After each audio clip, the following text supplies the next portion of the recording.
Hi friends, good morning to all. ఇది కిందటి వారం, అది కూడా సండే స్పెషల్ వ్లాగ్ కింద తీశాను. కానీ ఈరోజు అప్లోడ్ చేస్తున్నాను. అసలు కుదరలేదు పెడదామనంటే. అందుకే ఈరోజు నా ఆదివారం డైలీ రొటీన్ ఎలా ఉంటుందో మీతో షేర్ చేసుకోవాలనిపించింది. సో అందుకే ఫుల్ వీడియో తీశానమాట. ఇలా పొయ్యి ఉండే వాళ్ళు ప్రతి ఒక్కరికి తెలిసే ఉంటుంది. అలికేసి ముగ్గు పెట్టి వంట చేయాలి. అమ్మ ఎంత చెప్తున్నా నేను వినకుండా అమ్మకైతే కంటి ఆపరేషన్ చేయించుకో అమ్మ అని చెప్పాను. ఇద్దరు పిల్లలతో కుదరని పని, కొంచెం కష్టమే. కానీ అమ్మ గంటలో చేసిన వంటని నేను ఒక 4 గంటలు చేస్తున్నాను. కొంచెం కామెడీయే. లేవడం లేట్గా అయిపోతుంది. కొంచెం తొందరగా లేద్దామని అలారం పెట్టుకుంటున్నాను. కానీ అంత తొందరగా మనం ఎందుకు లేస్తాము.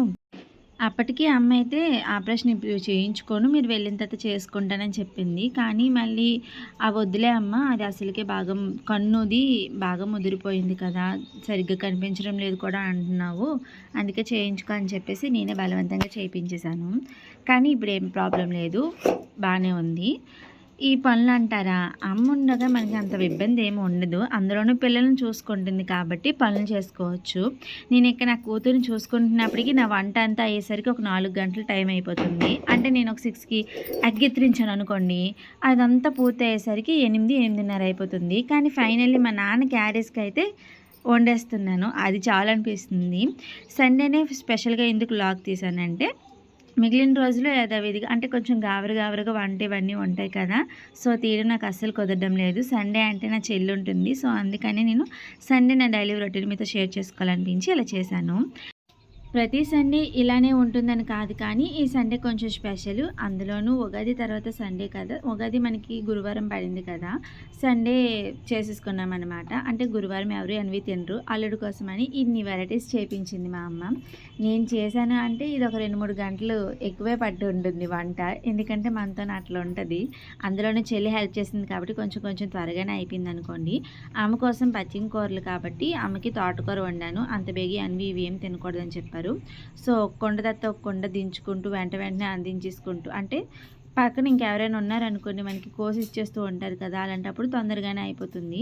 ఇక చికెన్ మటన్ మా అమ్మ కోసి ఇచ్చేసింది, పాప పడుకుని పెట్టేశాను, అవి కోసి ఇచ్చేసింది అనమాట. ఇంక ఉల్లిపాయల విషయంకి వస్తే నా చెల్లి ఉల్లిపాయలు కట్ చేసి ఇచ్చేసింది.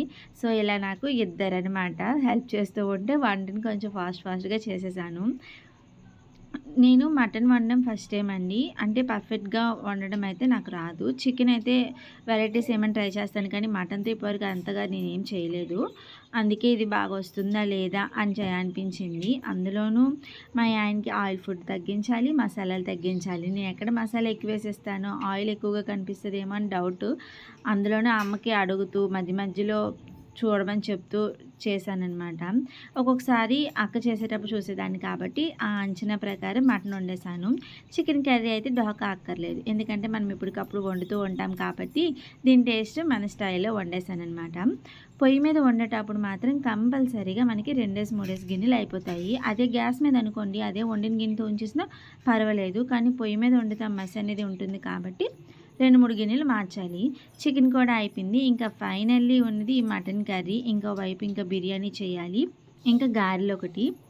గారెలు అయితే గ్యాస్ మీద చేసేద్దామని ఫిక్స్ అయిపోయాను. అందుకే మరి గారెలు రుబ్బు కోసం హడావిడి ఏం పడకుండా బిర్యానీ పెట్టేశాను. బిర్యానీ పొయ్యి మీద ఎప్పుడు చేసినా సరే నాకు ఇలా నిప్పులు, అంటే లాస్ట్లో నిప్పులు పెట్టుకోవడం అలవాటు. అలా పెట్టుకుంటే బిర్యానీ టేస్ట్ చాలా బాగుంటుందని అందుకని బిర్యానీ అయితే లేట్గా చేద్దాం అనిపించింది, కానీ పొయ్యి మీద చేస్తే ఇంకా టేస్ట్ బాగుంటుందని చెప్పి ఇలాగ పొయ్యి మీదే ఫిక్స్ చేసేసాను. ఓన్లీ గారెలకు మాత్రమే కొంచెం టైం తీసేసుకున్నాను. ఇంకా ఈ మటన్ కర్రీ విషయానికి వస్తే చెప్పాను కదా, కొంచెం అక్క వండేటప్పుడు చూసిన దాన్ని బట్టి ఇంకా అమ్మ డైరెక్షన్స్ తీసుకొని వండాను అనేసి. కానీ వాటర్ పోసేటప్పుడు మాత్రం అమ్మకే అడగలేదు, ఇది ఎలా పోయాలో క్వాంటిటీ కూడా తెలియక ఫుల్గా పోసేసాను. ఇంకా పర్లేదులే గ్రేవీ వండాలి కదా అని చెప్పేసి మళ్ళీ రియలైజ్ అయ్యి వదిలేశాను. ఇక బిర్యానీ విషయానికి వస్తే అందరికీ తెలిసిందే, ఉల్లిపాయ ముక్కలు అలాగే పచ్చిమిర్చి కరివేపాకు నూనెలో వేయించుకొని కొన్ని మసాలా దినుసులు వేసుకోవాలి. నేను ఇక్కడ అమ్మ బిర్యానీ రైస్ ఇలా ప్యాకెట్ బియ్యం ఉంటుంది కదా, బిర్యానీ బియ్యము, సో అవి యూస్ చేస్తున్నాను కాబట్టి మసాలా ఎక్కువగా యూస్ చేయడం లేదు.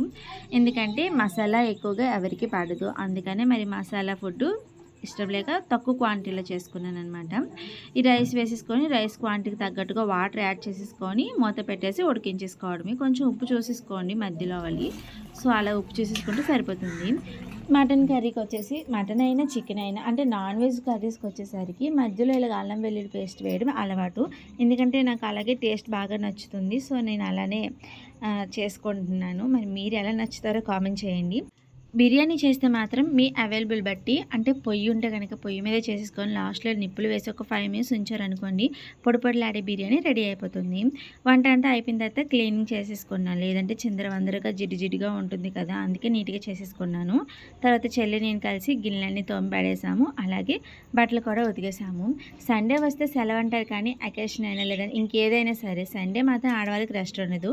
ఒకరోజు డ్యూటీ సెలవు, పిల్లలకి స్కూల్ సెలవు అని వాళ్ళకు ఉంటుందేమో తప్ప మనకైతే సెలవు ఉండదు కదా. మరి మీరేమంటారు? వీడియో నచ్చితే సబ్స్క్రైబ్. Thanks for watching.